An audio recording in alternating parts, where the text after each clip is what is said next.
दोस्तों, मैं संदेश अपने यूट्यूब चैनल पर आप सभी लोगों का स्वागत करता हूँ। आज हम बहुत एक इम्पोर्टेंट टॉपिक पे बात करने वाले हैं। ये है Indian monsoon. Indian monsoon generally आप लोग क्लाइमेटोलॉजी में भी पढ़ते हैं, और हालांकि क्लाइमेटोलॉजी फिजिकल जियोग्राफी का ही पार्ट है, तो बीए फर्स्ट ईयर में फिजिकल जियोग्राफी में भी इसको रखा जाता है।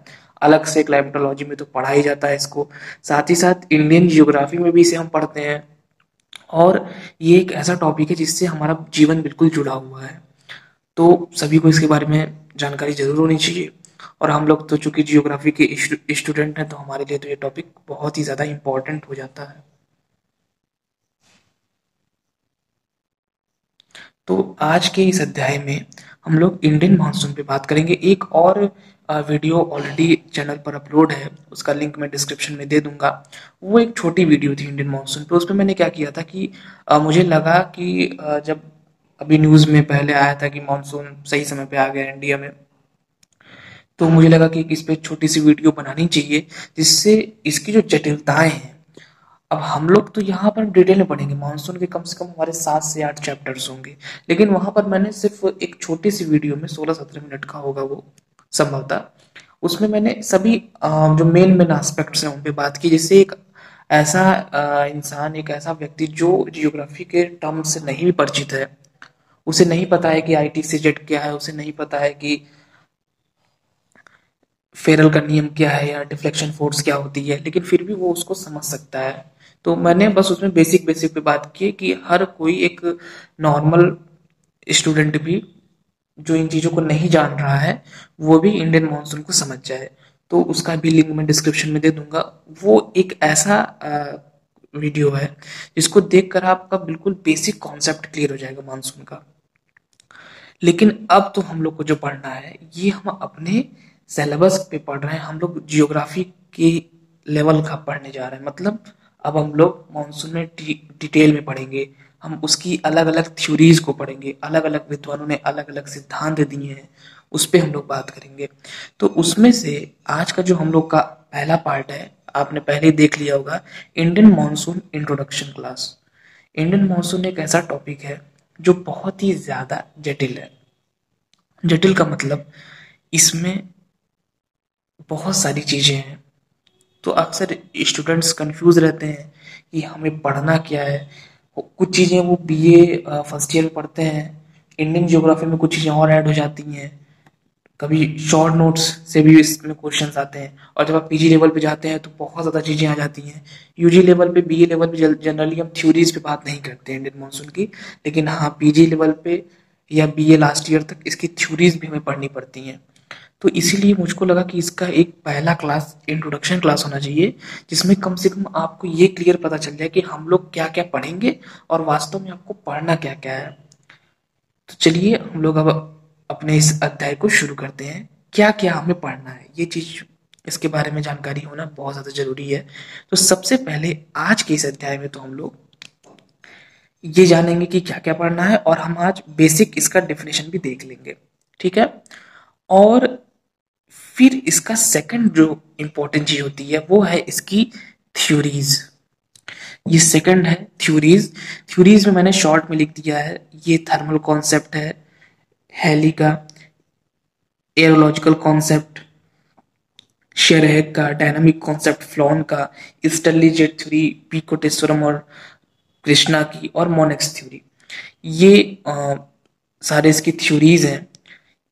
और इन थ्योरीज में एक वीडियो में मैं इन दोनों को कवर करूंगा, एक में मैं डायनामिक को कवर करूंगा, और एक में मैं इन दोनों को कवर करूंगा। मतलब थ्योरीज के टोटल 3 लेक्चर्स होंगे। डायनामिक का एक अलग लेक्चर इसलिए होगा क्योंकि जो डायनामिक थ्योरी है फ्लोन की, वो बहुत ही अलग है। इसमें ITCZ के कॉन्सेप्ट को लाया गया है, तो वहां पर आप ITCZ के बारे में भी जानेंगे। ओरिजिन एंड ऑनसेट, मतलब किस प्रकार से मानसून की ओरिजिन होती है, क्या क्या वो स्थितियां बनती हैं। Mechanism of bay of Bengal branch and Arabian branch. आप जानते हैं कि मानसून में हमारे जो समर मानसून होता है, जिससे मेनली इंडिया में वर्षा होती है, उसकी 2 ब्रांचेस होती हैं। बे ऑफ बंगाल ब्रांच, एक शाखा जो बंगाल की खाड़ी से नमी लेते हुए आती है वो, और दूसरी जो अरब सागर से नमी लेते हुए आती है। और आपको पता ही होगा कि इंडिया की जो स्थिति है, इंडिया की प्रायद्वीपीय स्थिति के कारण एक और बे ऑफ बंगाल है और एक और अरेबियन सी है। तो जो हवाएं आती हैं वो दो भागों में डिवाइड हो जाती हैं। एक तो चली जाती है अरब सागर के मतलब रास्ते से, तो उसको वहां से मॉइस्चर मिल जाता है, और दूसरी बे ऑफ बंगाल से मॉइस्चर प्राप्त करती है। फिर मानसून रिट्रीट, मतलब जब स्थितियां धीरे धीरे चेंज होने लगती हैं, सूर्य का दक्षिणायन होने लगता है, विंटर मानसून वाली स्थिति आती है जिसे हम रिट्रीट मानसून भी कहते हैं। फैक्टर्स अफेक्टिंग मानसून, मतलब मानसून को कौन कौन से कारक प्रभावित करते हैं। आपने एलिनो का नाम सुना होगा, आपने लानिना का नाम सुना होगा, फेमस सदर्न ऑसिलेशन आप जानते होंगे हो सकता है। तो उन चीजों पे हम लोग बात करेंगे। फिर इसके बाद ये सब तो ठीक है, how to write and how to prepare proper notes, मतलब किस किस प्रकार से हम एग्जाम में लिखें और किस प्रकार से प्रॉपर हम इसका नोट्स प्रिपेयर करें। क्योंकि इतना बड़ा टॉपिक है ये, इतनी ज़्यादा चीज़ें हैं। बेसिक डिफिनेशन है, फिर इसकी ढेर सारी थ्योरीज हैं, फिर इसके समर मॉनसून है, उसकी ओरिजिन, और उसमें फिर आपका दो ब्रांचेज हैं। फिर जस्ट आ जाते हैं हम लोग विंटर मानसून में। फिर विंटर मानसून के बाद इसकी फैक्टर्स अफेक्टिंग, कौन कौन से कारक इसको प्रभावित करते हैं। तो बहुत ज़्यादा इसमें एक जटिल ये टॉपिक हो जाता है हमारे लिए। और बुक्स में अगर आप देखेंगे तो इतना ज़्यादा मैटर आपको मिलेगा। ठीक, उसमें चीज़ें गड़बड़ नहीं दी हैं, अच्छी चीज़ें दी हैं, लेकिन हमको सब कुछ नहीं पढ़ना होता, जो बिल्कुल मेन चीज़ें हमको उसी पे फोकस करना है। तो हम यहाँ पर देखेंगे कि किस प्रकार से हम लिखें इसका आंसर को, अगर पूछा जा रहा है तो। शॉर्ट में, लॉन्ग में, सारी चीजें यहाँ पर आपको बताई जाएंगी, और किस प्रकार से आप इसका, ये तो एग्जाम में लिखने की बात हो रही है, लेकिन नोट्स नोट्स आप किस प्रकार से इसका तैयार कर सकते हैं। क्योंकि नोट्स जब आप तैयार करिए तो ये देख के बिल्कुल भी मत मत करिए कि ये क्वेश्चन शॉर्ट में आता है या ये क्वेश्चन लॉन्ग में आता है, ऐसा नहीं। आप पूरा उसको अच्छे से डिटेल में नोट्स प्रिपेयर करिए, जिससे कि आपका शॉर्ट भी तैयार हो जाएगा और लॉन्ग भी तैयार हो जाएगा, और आगे पीजी लेवल तक का भी आप तैयार कर डालेंगे। जैसे एग्जांपल के लिए मैं आपको बता रहा हूँ, सिर्फ एक टॉपिक है क्वांटिटेटिव रिवॉल्यूशन, लेक्चर अपलोड है, आप देख सकते हैं वहाँ पे। उसमें मैं जब उसका नोट्स प्रिपेयर कर रहा था, तो यद्यपि बहुत डिटेल में नहीं पूछा जाता वो, लेकिन उसके नोट्स प्रिपेयर करते समय मैंने उसके सभी एस्पेक्ट्स को ध्यान में रखा। उसके रीजंस क्या थे, मात्रात्मक क्रांति कैसे हुई, कौन कौन से इसमें इंपॉर्टेंट लोग थे। तो इससे क्या होगा कि चूंकि जो चीजें आप यूजी लेवल पढ़ रहे हैं, जो स्टूडेंट यूजी के हैं वो ध्यान से सुने, पीजी लेवल पर 100% वही चीजें आपको आगे मिलने वाली हैं। कुछ चीजें थोड़ी बहुत आगे पीछे हो जाएंगी, बाकी वही चीजें मिलने वाली हैं आपको, थोड़ा सा लेवल और ऊपर हो जाएगा। लेकिन अगर आप यहाँ पर पढ़े रहेंगे, जैसे मॉनसून का एक ऐसा टॉपिक है जो अगर आप अच्छे से पढ़ लेंगे बीए लेवल पे, और जितनी चीजें यहाँ बताई गई हैं, अगर इतनी हेडलाइंस अगर आपने अच्छे से पढ़ ली, तो फिर जीवन में मानसून में आपको इससे ज्यादा नहीं पढ़ना पड़ेगा। हाँ, एक चीज पढ़नी पड़ेगी, रिसेंट ट्रेंड। भाई धीरे धीरे स्थितियां बदल रही हैं, तो वो चीजें अगर बुक में ऐड होती हैं उसको आपको पढ़ना पड़ेगा। लेकिन पुरानी चीजें, थ्योरीज, फैक्टर्स, ये सारी चीजें आप अगर बीए लेवल पर ही अच्छे से तैयार कर लेते हैं, तो फिर आपका हमेशा हमेशा के लिए ये चीजें तैयार हो जाएंगी। तो ये तो हो गई बात कि हम लोगों को मानसून में पढ़ना क्या क्या है। ये पूरा इसका आप एक इसका स्क्रीनशॉट ले सकते हैं कि हमें इंडियन मानसून के लिए इतनी चीजें कम से कम तैयार करनी है। और हम लोग करते क्या है, जनरली स्टार्टिंग में अगर फर्स्ट ईयर के स्टूडेंट्स होंगे तो वो नॉर्मली बस बे ऑफ बंगाल ब्रांच पढ़ लेते हैं, अरेबियन ब्रांच पढ़ लेते हैं, डिफिनेशन पढ़ लेते हैं, उनका काम हो जाता है समाप्त। लेकिन ऐसा गलती नहीं करना है, हमें बिल्कुल इसको प्रॉपर तरीके से पढ़ना है, क्योंकि ये एक बहुत ही इंपॉर्टेंट टॉपिक है। ठीक है, अब हम लोग इसकी बेसिक डेफिनेशन देख लेते हैं आज। और इस वीडियो को मैं ज़्यादा लंबा नहीं करूंगा, जिससे आप बिल्कुल अच्छे से इन हेडिंग्स को नोट कर सकें, समझ सकें। और जो मॉनसून वाला एक और चैप्टर है उसका लिंक मैं डिस्क्रिप्शन में दे दूंगा, उसको आप देख लीजिएगा जाके, क्योंकि वहां पर आपका बिल्कुल बेसिक कॉन्सेप्ट अच्छे से क्लियर हो जाएगा। फिर भी यहाँ पर हम बेसिक डेफिनेशन पे थोड़ी सी बात कर लेते हैं फ्रेंड्स। बेसिक डेफिनेशन अगर हम देखें मानसून की, तो मानसून का मतलब ही है, इसकी उत्पत्ति अरबिक लैंग्वेज के मौसम से हुई है। ये चीजें हर जगह आपको मिल जाएंगी, इसको नोट कर लीजिएगा। और मानसून का तात्पर्य उन हवाओं से होता है जिनकी दिशा बदल जाती है। ठीक है, साल में 2 बार, मतलब यहाँ इमेज में देख रहे हैं कि 6 महीने ये चलेंगी उत्तर पूर्व से दक्षिण पश्चिम, ये विंटर वाली स्थिति होती है। और 6 महीने ये चलेंगी कि किस तरीके से, दक्षिण पश्चिम से उत्तर पूर्व। तो 6 6 महीने पे जो इनकी डायरेक्शन है वो बदल जाती है। और ये डिफरेंस क्यों आता है, क्यों ऐसा होता है? ऐसा इसलिए होता है सूर्य के उत्तरायण और दक्षिणायन के कारण। तो ये इसकी एक बेसिक प्रॉपर डेफिनेशन है, ठीक है, कि मानसून का तात्पर्य हम उन हवाओं से लगाते हैं, मानसून का तात्पर्य उन हवाओं से है जिनकी दिशा वर्ष में 2 बार बदलती है। 6 महीने इनकी दिशा जो रहती है वो उत्तर पूर्व से दक्षिण पश्चिम होती है, और 6 महीने इनकी दिशा दक्षिण पश्चिम से उत्तर पूर्व हो जाती है। यही है मानसून। और अगर इंडिया के केस में हम देखें, अगर इंडिया को हम दिमाग में रख के इस डिफिनेशन को रखें, तो आप इंडिया को देखिए। 6 महीने इंडिया में अगर हम ध्यान से देखें तो जब समर मानसून की स्थिति होती है तो हवाएं किस तरीके से चलती हैं? हवाएं इसी तरीके से चलती हैं, दक्षिण पश्चिम से उत्तर पूर्व।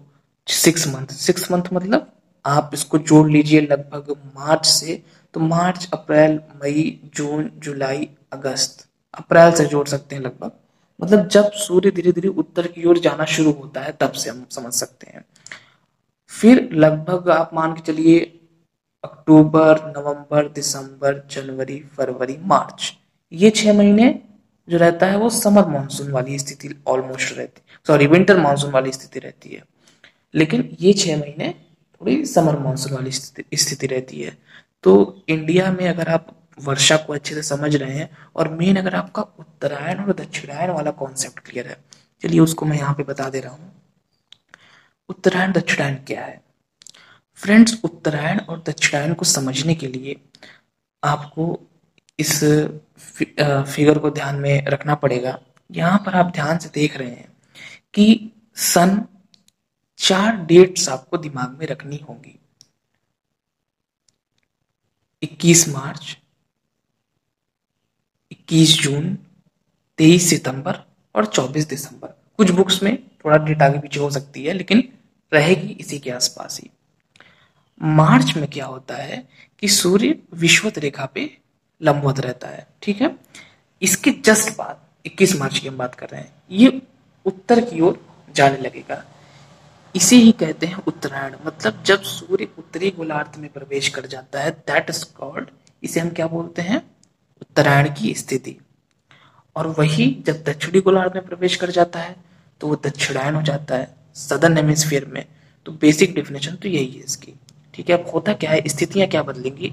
सिंपल सी बात है, बहुत हम डीप में नहीं जाएंगे, लेकिन आप इतना समझ लीजिए इसमें कि जब नॉर्थ हेमिस्फीयर में चला जाएगा, उत्तरायण हो जाएगा, उत्तरी गोलार्ध में इसकी एनर्जी ज्यादा मिलने लगेगी, तो ज्यादा गर्मी कहाँ प्राप्त होगी? ज्यादा गर्मी उत्तरी गोलार्ध को प्राप्त होगी, और वहां का जो लैंड है वो गर्म हो जाएगा, हाई टेम्परेचर लो प्रेशर हो जाएगा, वाटर बॉडी पर लो टेम्परेचर हाई प्रेशर रहेगा, और हवा चलने लगेगी, ठीक। और दूसरा, यही स्थिति सदर्न हेमिस्फीयर में भी होती है कि जब सूर्य दक्षिणायन हो जाएगा तो वहां ज्यादा एनर्जी प्रोवाइड होगी। तो यही दक्षिणायन और उत्तरायण का केस होता है। और इसी उत्तरायण और दक्षिणायन के लिए जो है, इसी की वजह से हम कह सकते हैं कि जो समर मानसून है और विंटर मानसून की स्थिति बनती है। तो उत्तरायण दक्षिणायन को अगर आपको अच्छे से समझना है तो लिंक डिस्क्रिप्शन में है, आप देख सकते हैं वो वीडियो जाके। और यहाँ पर हम लोगों ने बिल्कुल अच्छे तरीके से इसको समझ लिया है कि कौन कौन सी हमको हेडिंग्स देखनी है, क्या क्या हमको पढ़ना है, किस तरीके से हमको इसमें आगे बढ़ना है। तो इसमें मान के चलिए आपकी ऑलमोस्ट 7 से 8 चैप्टर्स होंगे मॉनसून के, जिसमें कि ये पहला चैप्टर था। इसमें मैंने पहले से ही सोच रखा था कि इसमें हम बहुत कोई डिटेल में बात नहीं करेंगे, बस हम थोड़ा देखेंगे कि बेसिक डेफिनेशन और क्या क्या हमें इसमें स्टडी करनी है। अब जो हम लोग का अगला चैप्टर होगा उसमें हम लोग सीधे थ्योरीज पे बात करेंगे। फिलहाल इस अध्याय में इतना ही फ्रेंड्स। अगर आपको वीडियो अच्छा लगा हो तो वीडियो को लाइक करें, शेयर करें, एंड हमारे इस चैनल को सब्सक्राइब करें। Thank you friends.